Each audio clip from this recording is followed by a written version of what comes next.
streaming. Get going. Alright, so Okay. let's get started.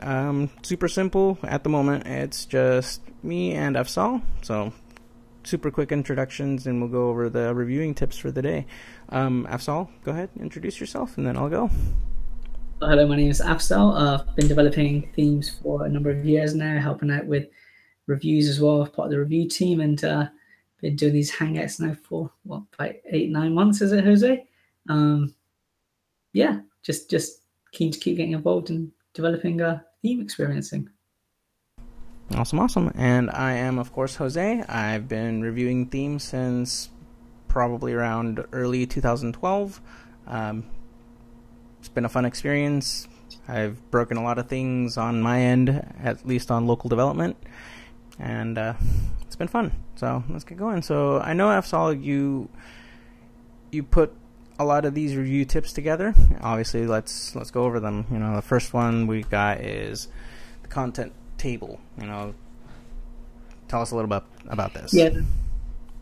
Well, that's just the summary of what's in the deck. So if you want to look at something specific, just head over to that slide. But obviously, as part of the hangout, we'll go through each slide in turn. So the first one we're going to do is, well, just to reiterate, the focus of this hangout is so tips on reviewing, how to review faster, how to find shortcuts and things like that to make your reviewing process more efficient and more effective. So hopefully you'll feel like you've learned things for those. So if we dive onto slide 3, obviously the only way you're going to be able to review a theme effectively is to make sure you understand the guidelines, because you have to review against the guidelines. So that's one of the first things you need to really familiarize yourself with. And it's so easy to say, but you'll be surprised how many authors and reviewers aren't familiar with the guidelines, or they'll provide feedback which is way beyond the scope of the guidelines, or misinterprets the guidelines. So just make sure you understand those. And there's a very active community. There's a make blog, so get on Slack, check the FAQ, search the blog, and that should answer a lot of your questions. Yeah, that's the biggest one too. It's literally do your research. It's not just one of those things where you jump in and say, okay, I know this. Yeah, it's very much like buying a car. You don't just say, ooh, I want that car. You think about it sometimes. You're like, okay, so what kind of gas mileage? What does it have? Does it have this type of package? Does it have a cassette player? Exactly. And the guidelines are constantly changing as well. So even if you understood them once, say a year ago, it's good to know where to find them, so you can make sure you're reviewing to whatever the current guidelines are. But you're right, trying to review without understanding the guidelines it's going to be impossible. Yeah. All right, and then we've got our reviewing environment. So obviously we set up a simple testable environment. Common tools are, of course, what a lot of WordPress developers tend to use is VVV, or a variation of Vagrant, at least. There's Local by Flywheel, there's Docker, WAMP, XAMPP, MAMP, the basic lamp stand. Cramp. Oh, that's a good one. I like that one. I don't know if cramp's a real one, but you'll get a cramp trying to figure it all out. So. Right? Yeah, you will. And of course, a lot of it is not just that PHP version. It's also some of the plugins. There's plugins out there that actually help you in reviewing. One of which is the theme preview, or the theme. I think it's theme test drive. What's kind of nice about that one is that you can actually install a theme just by providing a URL of the zip drive or the zip file, which is obviously super convenient for those that just want a simple test. I actually use it on mine just to get the folder. And That's pretty impressive. there's I don't think I've actually used that plugin myself. Only do it like once or twice. A lot of the time, I just end up using the SVN track or the theme track essentially to browse over the code. Yeah, there's a lot of issues you can look for just in there with simple searches in the functions file. That's a really good file to look at first of all if you're going to pick up, particularly a beastly theme. You'll get a good idea about whether the developer understands prefixing of functions and escaping and things like that. So you can actually get a good idea about whether a theme is going to meet the standards without even installing it. Like licensing, don't need to install a theme for that necessarily. Check the README file, things like that. All right, so next one, using the right tools. Exactly. So one of the things you want to do, and this is sort of following on from the previous ones, get your test environment set up and one which you can refresh quickly. And there's a really good plugin for that, sort of called Reset WordPress, and it will just clear your database back to default. And that's a really useful plugin. I use that quite a lot. Some of the more popular plugins like ThemeCheck and NS ThemeCheck, which are developed by Brad Marlin, and using the Theme Sniffer work by Ulrich and the automation guys. So yeah, run it through those two, and those will give you a good idea. NS ThemeCheck captures a lot of code issues as well, which is very, very good. And then you've got Debugger, which is a plugin that will show at the bottom of your page if there are PHP errors. And you should always be reviewing with WordPress debug mode on anyway. But I think that will show you PHP errors even if you're not in debug mode. And it's quite cool. It shows you notices everything. It's pretty nifty. And then Pig Latin for things like translation. So like really Cristiano's not here today, but he did say last time, the better your theme, the worse it's going to look if you install Pig Latin. Like we're just talking on his behalf now. I was gonna say always prefix it with a warning of, so before you activate it, make sure you know what you're doing, because you're switching every single string. You're not going to be able to fully comprehend what it's saying. Yeah, it'll be very hard to navigate after that if the theme is translation ready and developed correctly, because it will just translate all the translatable text into some Pig Latin. And then Query Monitor, you're a bit more familiar with that. That one's actually really the reason I actually like that is it has a lot of tools to them. The biggest one that I've come across is actually it shows you the screen that you're on. Like if you're in an admin screen, it gives you a hook. It gives you the parent file, those type of things. Cool thing too is it has the ability to show you the template that's being used. And even nicer is it shows you, of course, queries that are being run, SQL queries. It actually shows you PHP errors as well as JavaScript errors. So it has a lot of utility to it. And on the front end, that's also particularly useful. Like you were just showing me, Jose, you can find out what template's being loaded, so to understand whether the theme is following the guidelines for template hierarchy. So it's particularly useful for that. It's one of the more complicated plugins, but when you get used to it, it's got a ton of features in there that not only for site improvements, but for actually theme reviewing. Cool thing is there was a theme I did a while back. It showed the dependencies on there. And what ends up happening sometimes is theme authors will say, okay, so I want to load up my JavaScript. And it depends on jQuery, it depends on Backbone, it depends on these, obviously, other scripts. And it didn't load one of them because it actually wasn't registered. Query Monitor actually showed that. And how would you have figured that out if it wasn't for Query Monitor, for example? Short of, I think it was the console actually kind of gave an error, but not. And it was only because one of the functions was dependent upon another thing. It was saying like, hey, this doesn't exist. So like the jQuery it was a JavaScript error that was being thrown, but you didn't know why. and a lot of it was because the file wasn't being included. And Query Monitor tells you that, so obviously it just improves the review process there. But yeah, I mean, of those plugins, Query Monitor is probably the most complex, but it's got so many features which will speed up reviewing. But in terms of when you first pick up a theme, you know, arguably two of the most important things are going to be licensing and security.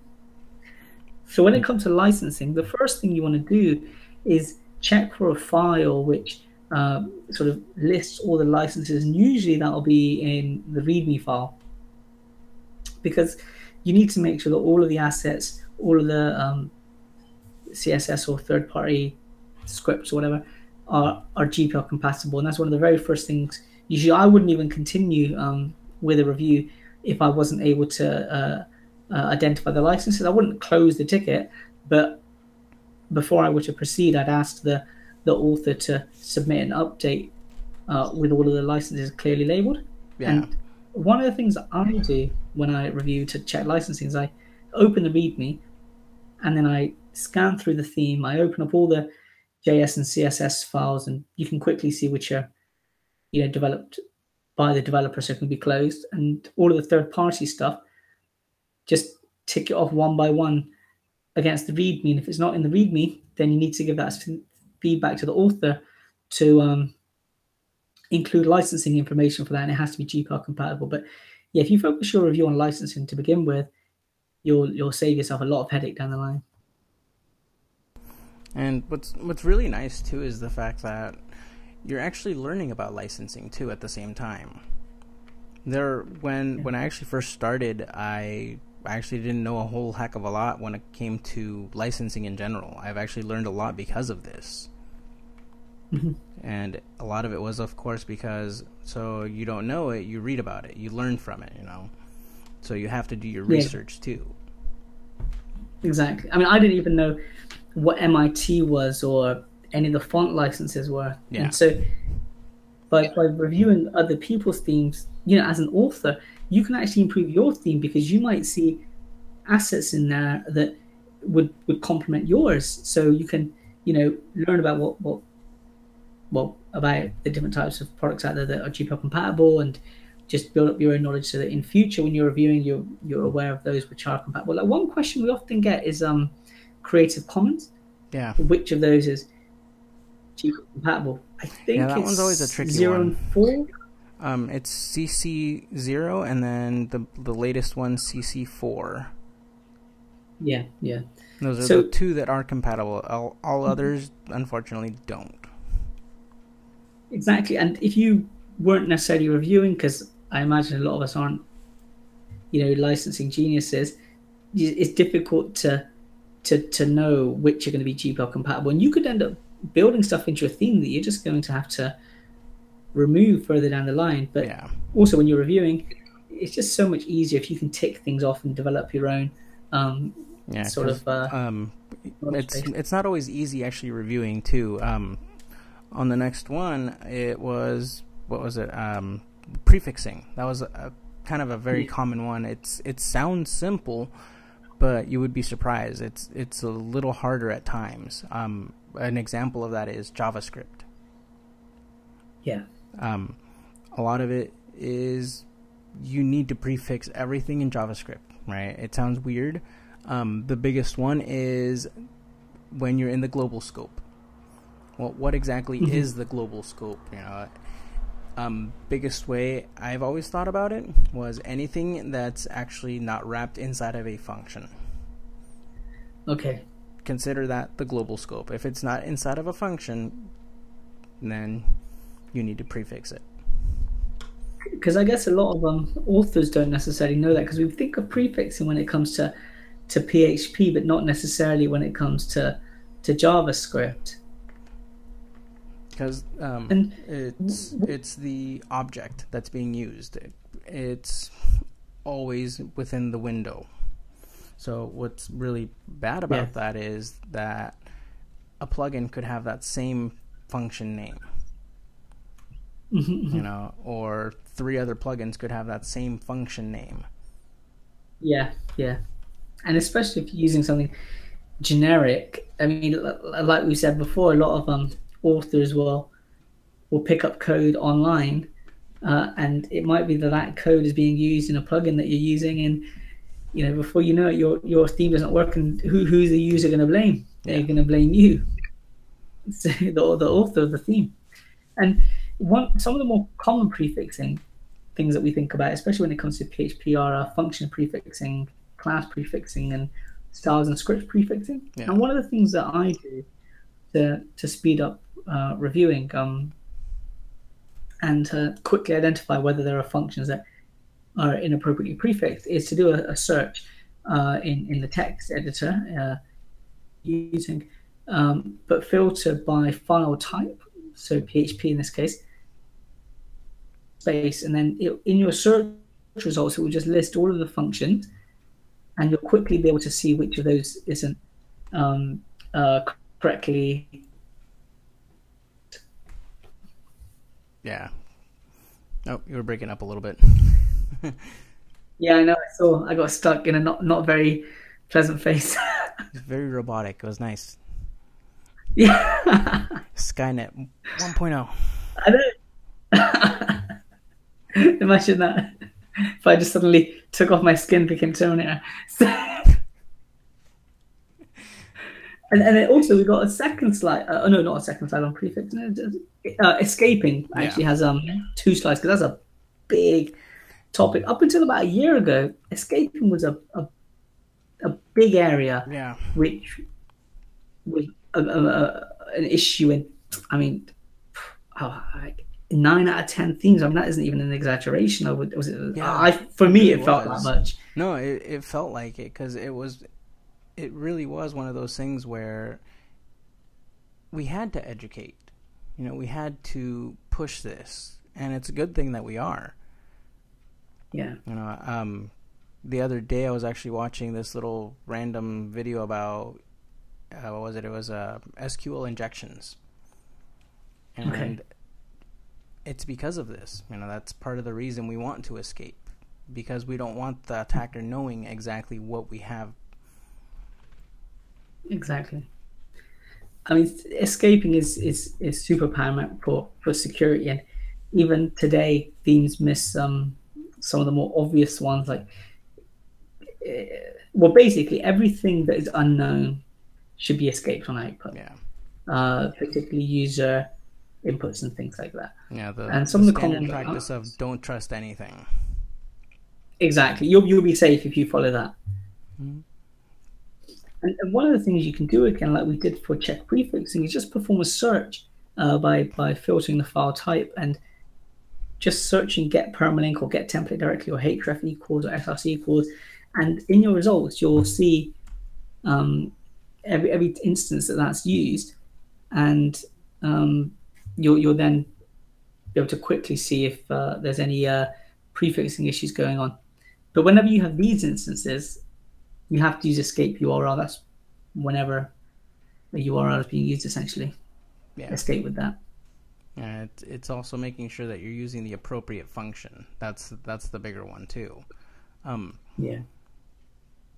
As you were saying, like for URLs, you have escape URL, and then for inside of attributes, that's a different one.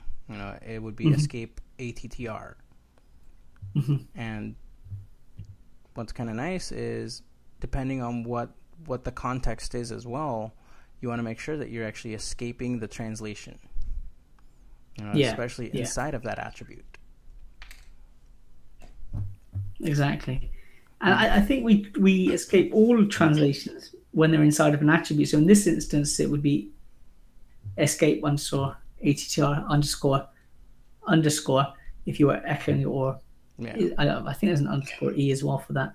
If you wanted it just echoed directly. So yeah, you have to always escape translations. And then for options, that was the other one that was kind of. So the other day, or I think it was yesterday, it was yesterday, I came across a theme that I was obviously doing a final review on, and they were using sanitized text field. okay, that's fine, right? Because it's sanitizing something. But the thing is, you're not making sure what you're getting in. That's one of the things. It's not just always sanitation; it's also validation. It's the example of rock paper scissors. You have a game and you have one of three options: rock, paper, or scissor. What's to say a user decides, hey, I'm going to throw in meteor? That's validation. That's something we need to do. If it's a choice, then you need to have at least some sort of whitelisting saying, hey, you can have one of these three things or one of these four things. Now, sanitation is cleaning that up. So you're playing rock, paper, scissors. That's validation. Sanitation is making sure that those hands are clean. They're germ-free. That's sanitation. Because who's to say that one of the hands has a needle in their hand, right?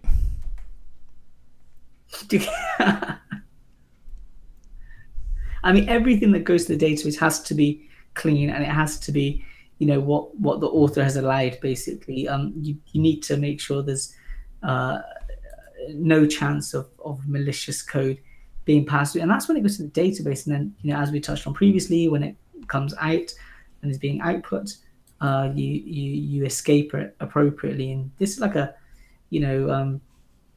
it's basically making sure that everything is as secure as possible. But and by doing the searches, which we said, you can speed up the review process, because this is actually a very, very complicated area to review. If you don't understand it as an author, you will struggle to review, and even for experienced reviewers, it's a very complicated area. Yeah.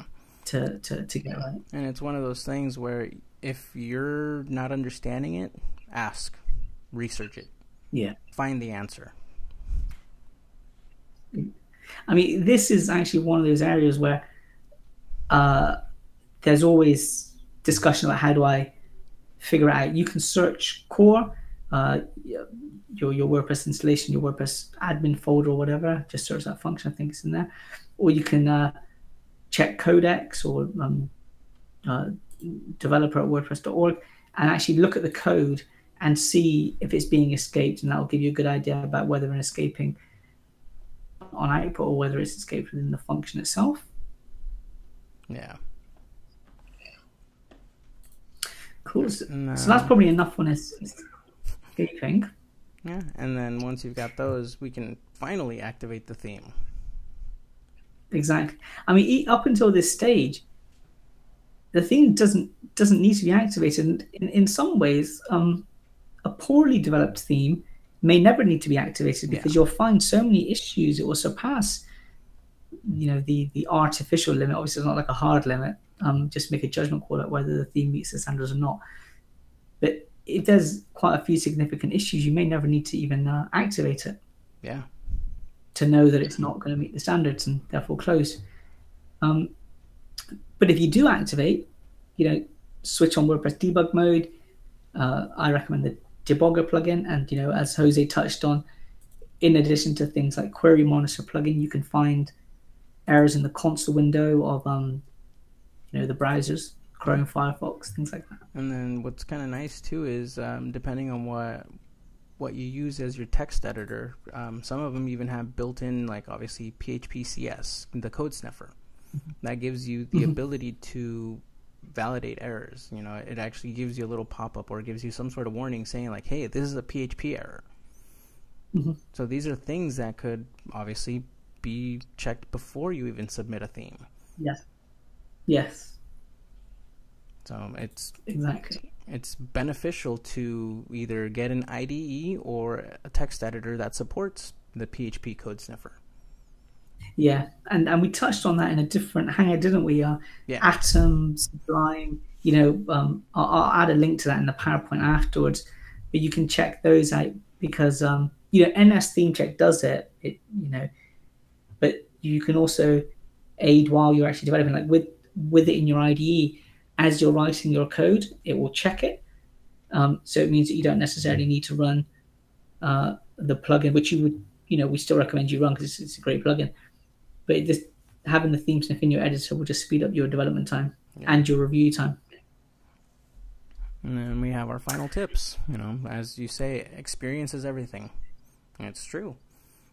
I know I said it on a previous, I want to say it was a previous one that we did. It's a matter of how much time you invest on it. Exactly. You can't get any better by reviewing one theme 10 minutes a day, or even a minute every other week. You're not going to get much out of that.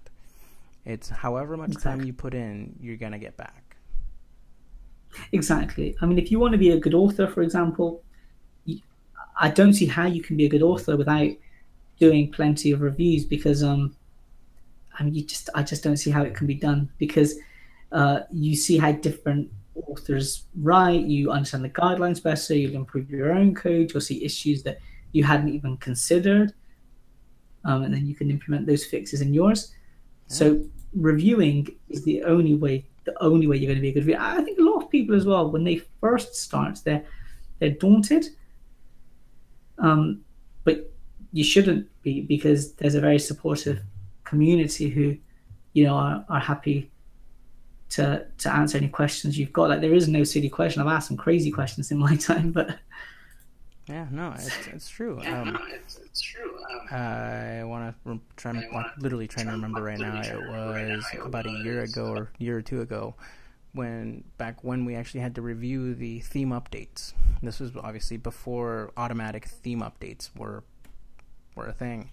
We had to go in there and review the actual update, and a lot of them were very different. And we actually had a backlog of about, I think it was 100 or so themes. Yeah, I actually took it upon myself, and I said, you know what? I'm going to sit down after work, and I'm going to push through these. I managed to knock out about 100 themes in about a week. Wow. And a lot of it was because I said, you know what? I'm going to learn from these themes. I'm going to learn how things are done. So it's, like I said, it's a matter of actually sitting down and actually reviewing the code, looking through the code, looking through the files. Yeah. I mean, you learn so much by doing that. Like when we said earlier about licensing, you'll get a good idea for yourself about how to pick up, quick checks on checking for licensing compatibility, template hierarchy, code quality. I learned more about escaping by reviewing other people's themes than I did reading the docs on escaping. The docs are great. There's some really good ones out there, but they will never give you the same level of experience of reviewing a theme. And then, so any attending regular meetings. Obviously we have every Tuesday, same time, same place. Are we still doing every Tuesday, or is it every fortnight now?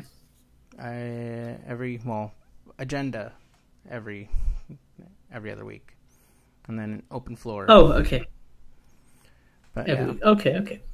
Yeah, so attend those meetings, because things change regularly. Over the past couple of years, we've gone through some big changes. We went through a phase where we brought in Customizer. We had more focus on escaping, particularly over the past year. Licensing.